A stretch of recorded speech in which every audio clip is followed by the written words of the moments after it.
The school hallway pulsed with noise as students shuffled from class to class, backpacks slung low and earbuds buried deep. Among the crowd, Scarlett James walked with purpose, her signature red and white cheer jacket drawing attention. As the captain of the Jefferson High cheer squad, she carried herself with a quiet confidence, built not on popularity, but on hard work and grit. Her ponytail bounced as she moved, her books held tight to her chest, her mind focused on tonight's pep rally, the one she'd spent weeks preparing. But she was also aware of the undercurrents in the school. Lately, some of the jocks, especially those benched for poor grades, had grown resentful of the cheerleaders. They saw their slip in popularity as someone else's gain.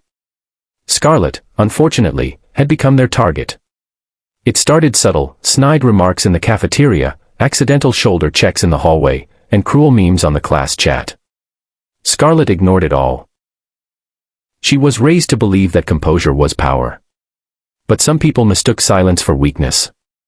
Among those people was Brett Carson, the star quarterback turned academic probation case, who had grown tired of being sidelined and bitter that his former glory was now eclipsed by the very girl leading pep rallies without him.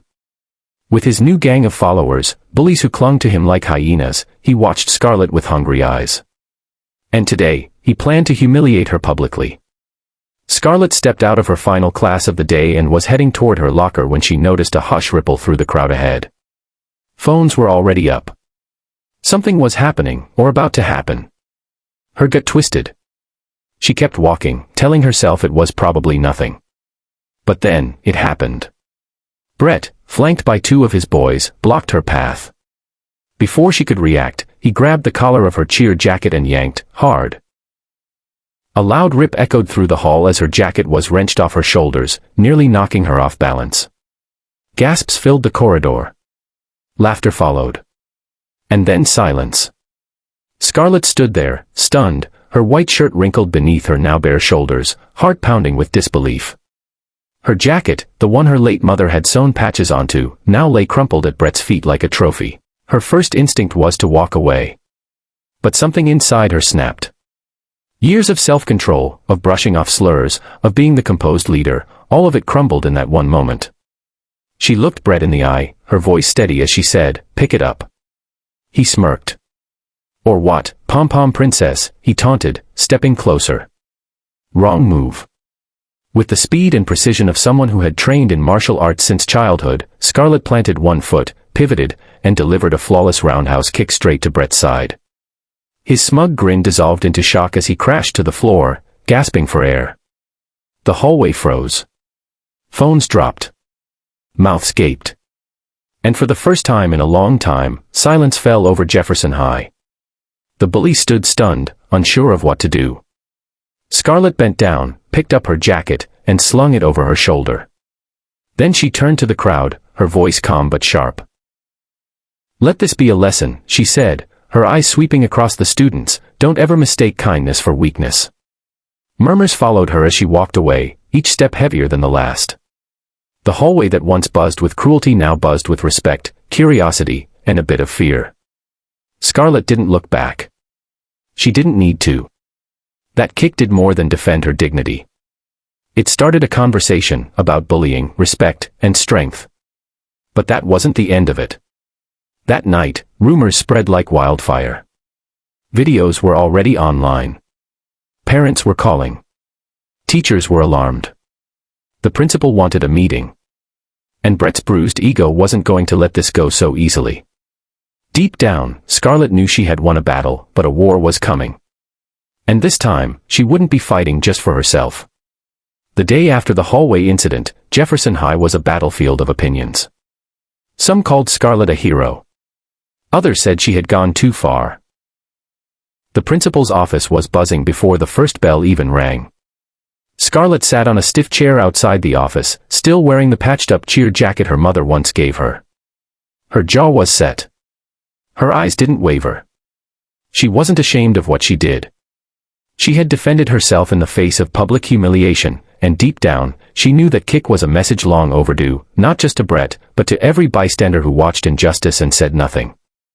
Inside the office, Brett and his father were fuming, demanding suspension, threatening lawsuits. But the videos told a different story. Scarlett hadn't thrown the first strike. She had responded, clean, precise, and controlled, in defense. Even the principal couldn't argue with that. After an hour of deliberation, she was let off with a warning and a mandatory conflict resolution session. Brett, on the other hand, was placed under behavioral review. The power dynamic had shifted. For once, the school didn't side with the loudest voice. It sided with the truth. But this only made Brett angrier. His bruised ribs were nothing compared to the blow to his pride. And he wasn't going to let it go. His ego couldn't handle being knocked down by a girl, in front of half the school and captured in slow motion on 10 different phones. Over the next few days, the tension grew. Scarlett returned to her routines, focusing on her studies and cheer practice. But something had changed. People who never acknowledged her before now nodded as she passed. Younger students whispered with admiration. Even some teachers seemed to hold her in new regard. But with every compliment came a shadow of unease.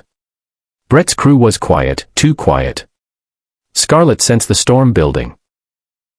She doubled down on her training, waking up earlier to run, attending martial arts classes after school, and keeping her head sharp. Her father, a retired military instructor, noticed the change and quietly started training with her again, pushing her limits.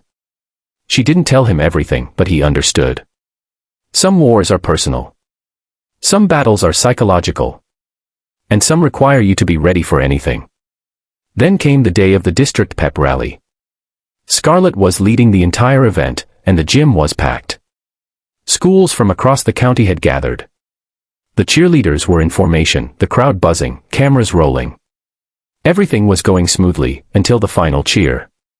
Just as the music dropped and Scarlett was lifted into the air, the lights flickered, and a sudden loud crash came from the gym's back doors. Brett and a few of his boys burst in, masks on their faces, laughter in their throats, holding cans of spray paint and water balloons filled with something foul-smelling. The plan was clear: humiliate Scarlett on a larger scale. Bigger crowd. Bigger fall. They'd even brought a drone to film it. But Scarlett had been ready. She saw the chaos unfolding midair. As she landed, she signaled the team to step back, a code they had rehearsed just in case. Brett rushed forward, grinning, ready to strike again. But this time, Scarlett didn't wait. She launched forward with a speed that stunned the crowd, flipping over one of the boys, landing squarely between Brett and her squad. He lunged toward her, but she dropped low, swept his leg, and sent him sprawling onto the mat. Another came at her from the side, she ducked, spun, and with another roundhouse kick, sent his mask flying across the gym.